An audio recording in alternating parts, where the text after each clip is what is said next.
میرے حضور نے یہاں تک فرمایا کہ جو شخص قرآن پڑھتا ہے اس کے لہجے میں لکنت کی وجہ سے یا عجمی ہونے کی وجہ سے وہ اٹکتا ہے اور اس کا لہجہ ٹوٹتا ہے، تو میرے حضور نے فرمایا اللہ اس کو دوہرا ثواب عطا کرتا ہے، ایک قرآن پڑھنے کا ثواب اور ایک اس کو اٹکنے سے جو تکلیف ہوتی ہے، تو فرمایا اللہ اس کا بھی اس کو ثواب عطا کرتا ہے۔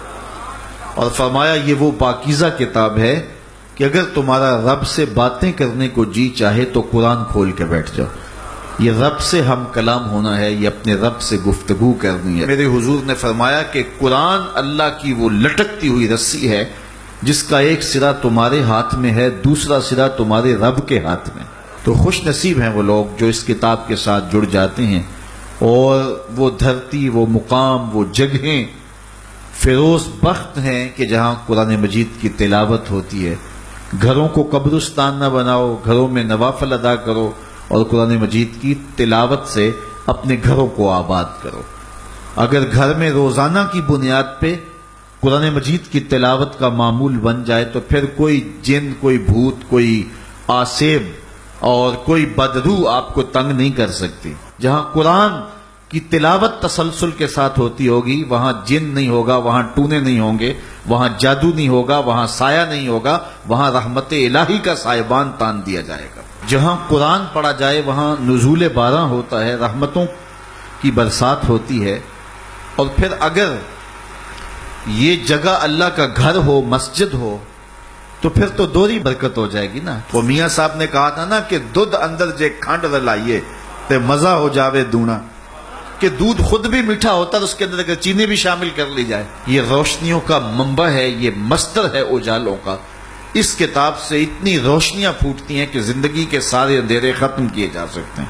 یہ تمانیت قلب کا سبب بھی ہے، یہ روح کے اجالوں کا سبب بھی ہے، یہ کتاب زندگی ہے، کتاب حیات ہے۔ اس کے بتائے ہوئے اصولوں کے مطابق اگر زندگی بسر کریں گے تو یہ زندگی بھی خوبصورت ہوگی، اور اس زندگی کے بعد ایک اور شروع ہونے والی زندگی ہے، وہ زندگی بھی خوبصورت ہوگی۔ قرآن قبر میں چراغاں کرے گا، قبر میں روشنیاں دے گا، قبر میں اجالا کرے گا۔ اس کتاب کے اندر ایسے ایسے شفا کے نسخے رکھے گئے ہیں کہ ہماری زندگی کے روز مرہ مسائل کا حل ہے۔ مثال کے طور پہ آج کل ہر بندہ معاشی طور پہ پریشان ہے، تو سورہ واقعہ صرف 3 رکوعوں پر مشتمل ہے۔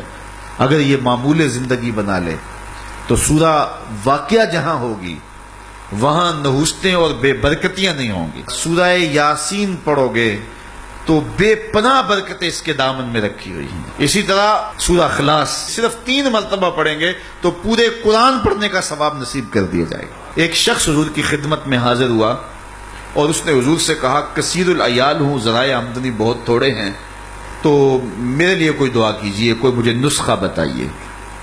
تو آقا کریم نے اس کو جو نسخہ بتایا سنا۔ فرمایا جب گھر جائے تو گھر والوں کو السلام علیکم کہہ دیا کرو۔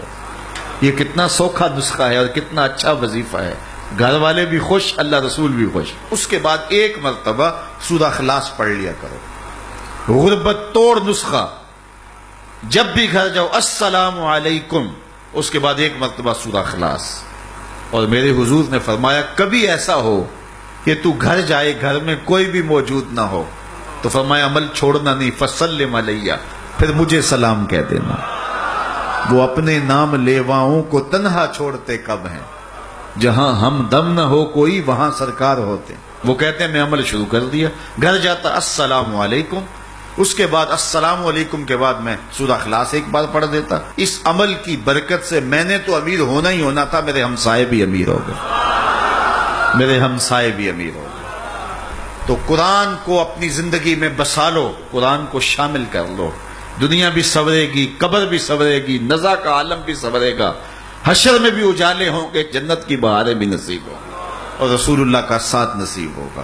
تو اس کتاب سے جڑو، اس کو ورق ورق پڑھو، اس کو حرف حرف پڑھو، اس کو رکوع رکوع پڑھو، اس کا ایک ایک آیت ممکن ہو تو ایک ایک آیت روز پڑھ لو، اور اس کو ترجمے اور تفسیر کے ساتھ، توضیح کے ساتھ، شان نزول کے ساتھ اس کتاب اللہ کی تلاوت کا معمول بناؤ۔